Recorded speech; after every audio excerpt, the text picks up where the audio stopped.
Greetings, free thinkers. Welcome to the Hoggcast. How are you doing today? I hope you're doing fine. I certainly am. Okay, what do we have for you on today's video?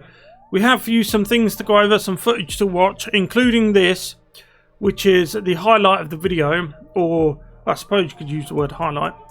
This is Al Green. I'm sure you know who he is. He is a representative from the United States, a Democrat representative. He's based in California. You know what the coastal elites are like. They're all very progressive. They're all very woke. New York, California, and even the Pacific Northwest. These three key areas dictate the left and the Democrats' position on most things. And they're even dictating to the rhinos, the Republicans in name only, what they should be doing and what they should be saying. Now, this is a woman who was filming Al Green. She asked him, "Why have you sold us out to China?" And Al Green's words are, and I'm quoting him here, and you're going to see it in a minute, "There's nothing you can do about it." This is the woke left and the Democrats, quote, getting their own back on the American people who dared to vote for an outsider, Donald Trump. They dared to vote for a candidate that the establishment didn't want them to vote for. And now Al Green, he's mad. He's angry, and he's going to get his own back on you. And as he said in his own words, there's nothing you can do about it. So without further ado, let's get into this video, and we're going to look at just how far the Chinese Communist Party have sunk their teeth into Western democracies. It's quite frightening. So without further ado, let's go. But if you haven't yet, please like, subscribe, hit the notification bell, and share this video around. Let's get this seen. There's a share button down there. Only takes a couple of seconds to do those things, like, subscribe, share. And it really helps us out in this culture war we are all fighting in. Okay, let's go. Okay, so over to Al Green. Stop selling us to China. Stop selling us out to China. Stop selling us out to China. Stop selling us out to China. There's nothing you can do about it. I love you and you can't do a thing about it. That you sell us out to China? He just said I can't do a thing about him selling us out to China. Al Green. Now, before we move on to the next clip, it's important to say that in the Twitters, all the Twitterati was saying that she misquoted him because he said, I love you and there's nothing you can do about it. Now, he did say, I love you. These are Trump supporters. Do you think Al Green loves them? On the contrary, it is what is known as passive-aggressive. You could see his finger. We'll go over it again in a minute. You could see his finger was in her face like that, which is a classic passive-aggressive gesture. And secondly, that wasn't what he said originally. He said there's nothing you can do about it. And then he said, I love you, but there's nothing you can do about it, which is a bizarre thing to say if you think about it. On the contrary, to me, it seems like classic doublespeak. When he says, I love you with passive-aggressive overtones, I think he's actually saying, I hate you. That's what I think he means. That's what I personally think he means. Take another look.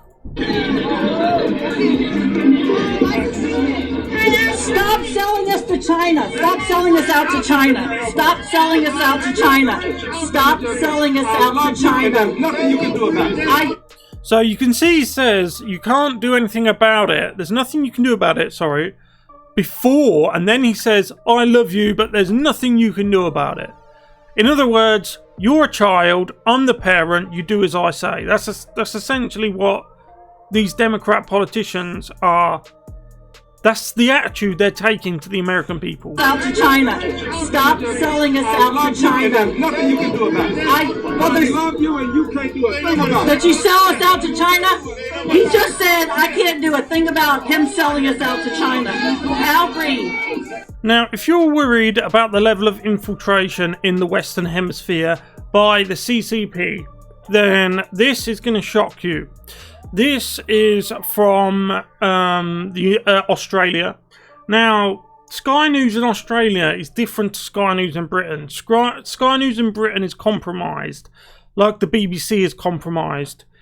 Like most of all of British mainstream media is compromised. I can't think of a single one that isn't, to some extent. There seems to be some Tucker Carlsons in Sky News Australia. Still some decent journalists willing to actually stand up to power. Anyway, take a look. Breaking news that will be front page of The Australian tomorrow, and big news in the UK as well. Amid rising tensions in the Australia-China relationship, there has now been a major leak of official records from the Chinese Communist Party. It is believed to be the first leak of its kind in the world. A register with the details of nearly 2 million Communist Party members. It includes their name, party position, birth date, national ID number, ethnicity, and in some cases, even their phone number. What's amazing about this database is not just that it exposes people who are members of the Communist Party and who are now living and working all over the world, from Australia to the US to the UK, but it's amazing because it lifts the lid on how the party operates under President and Chairman Xi Jinping. But this leak shows that party branches are embedded in some of the world's biggest companies and even inside government agencies. That's right, Communist Party branches have been set up inside Western companies. That should terrify you. It concerns me deeply, but we've known about this for a while, or at least we've had our suspicions. Have you ever wondered why Western institutions and even Western private companies start acting in such a bizarre fashion? Have you ever wondered where they start acting in a counterproductive way that actually harms their own brand? Once it happens and you think, what a stupid mistake. Twice it happens and you think they've made that stupid mistake again. 3 times it happens and you start to think to yourself, wow, these guys are a bunch of idiots. Then it's 4th time, and then it's 5th time, and then you think they're doing this on purpose. And then it's 6th and 7th and 8th, and then you start to think, Jesus Christ, they're actually trying to destroy their own brand here. The reason why is because they have people on the inside who are actively undermining the foundations of their own house. And this here does seem to prove that. Allowing the infiltration of those companies by CCP members who, if called on, are answerable directly to the Communist Party, to the chairman, the president himself. Along with the personal identifying details of 1.95 million Communist Party members, mostly from Shanghai, there are also the details of 79,000 Communist Party branches, many of them inside companies. This leak, and it's going to be front page of The Australian tomorrow and a big story in the UK as well, is a significant security breach that is likely to embarrass the Chinese president. But it's also going to embarrass some global companies who appear to have no plan in place to protect their intellectual property from theft. I don't think it's going to embarrass the Chinese CCP as much as you think it will. Because if anything, I mean, nobody wants a breach of their security, but if anything, it's just going to show the world how extensive and powerful the CCP network, that they can wrap themselves around private businesses half a world away. And finally, if you needed more proof, let's end with a short selection of Tucker Carlson's last night monologue, in which he detailed what we've known for ages. We've been decrying the fact that the Democrats do this strange thing, and the left in general in the West, do this strange thing where they will accuse you of the exact thing they're doing themselves. It's Alinsky 101. It's textbook Orwellianism.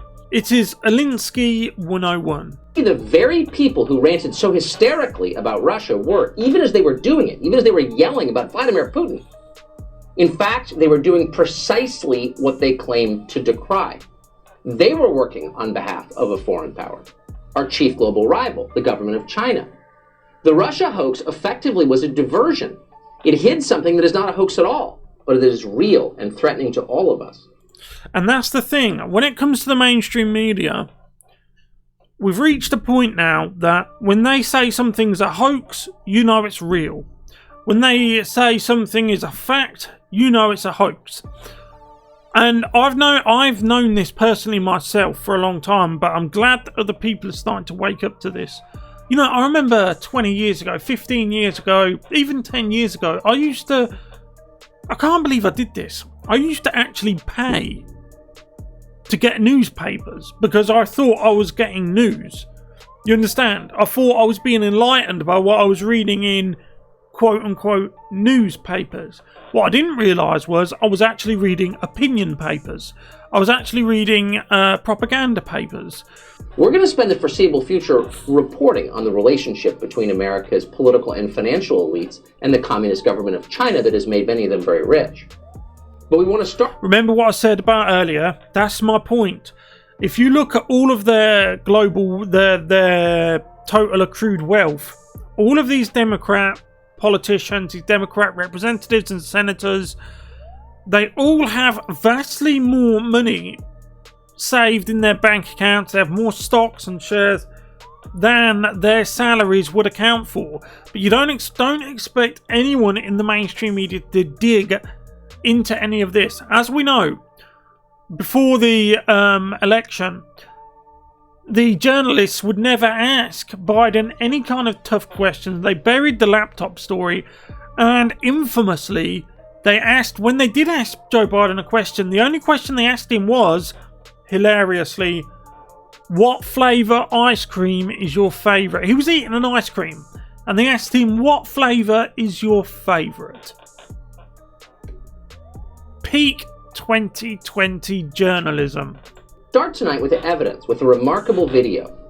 This video was recorded a little over a week ago, on November 28th. The man you're about to see speak is a professor from Beijing called Dong Cheng. The video comes from an appearance that he made on a Chinese television show about Wall Street and international trade. Dong Cheng works at Renmin University in Beijing. He is also, like so many in academia in China, a servant of his country's government. 偏偏特朗普政府跟我们打贸易战，那么我们为什么搞不定特朗普政府？啊，为什么以前1992年到2016年之间，中美之间各种问题都能搞得定？是不是？大家发现没有？所有的危机，不管是银河号事件，还是炸大使馆，还是撞了飞机，所有事情全部是床头吵架床尾和，2个月之内搞定。什么原因？啊，这儿我抛出一个可能又要是暴论啊，就是因为咱们上边有人。啊，就是我们在美国的权势核心圈啊。And there it is. At the top of America's core inner circle of power and influence, they had people in there before the Trump administration. You know, you can be people who are potentially low information and not necessarily low IQ. You can have intelligent people who are low information.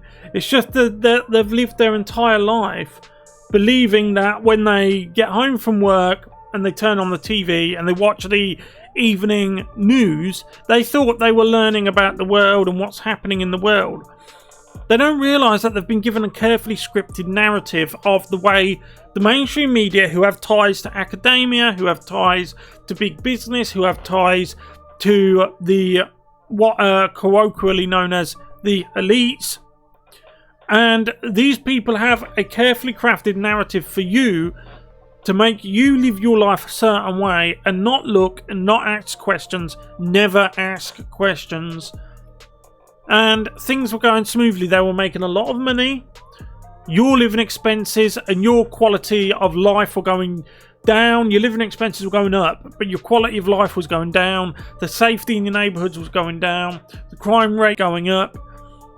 Your freedoms were being curtailed, and they got rich. But then Donald Trump got elected, and you notice immediately the mainstream media's entire attitude started to change, and the elites, the Democrat elites, and even some of the rhinos who were Republican in name only, who were neck deep in the swamp, they essentially started to panic. Not from worry about you, although that's what they projected. They said Trump was going to start WW3, everything was going to get destroyed, etc., etc. Of course, the opposite happened. Trump managed to pull off something amazing, even in spite of the entire establishment and mainstream media and academia working against him. That's how much of a good man he is.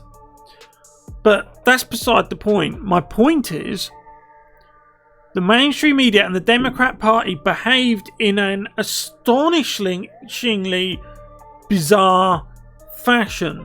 The reason why they did that, and the reason why you and me got Russia, is because of this. As he says, and I'm quoting him, at the top of America's core inner circle, they had power and influence. This is before the Trump election, and then it stopped.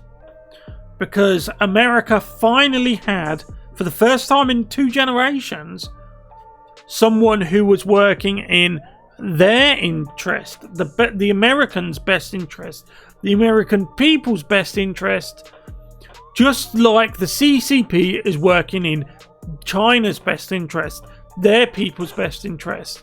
Anyway, I'll leave it there. Thank you very much for watching. If you haven't yet, please like, subscribe, hit the notification bell and share this video around. That'll help me stay competitive with the likes of CNN and MSNBC, who, if they have their own way, will be the only choice you have. Thank you very much for watching this video. I'll see you in the next one. Goodbye.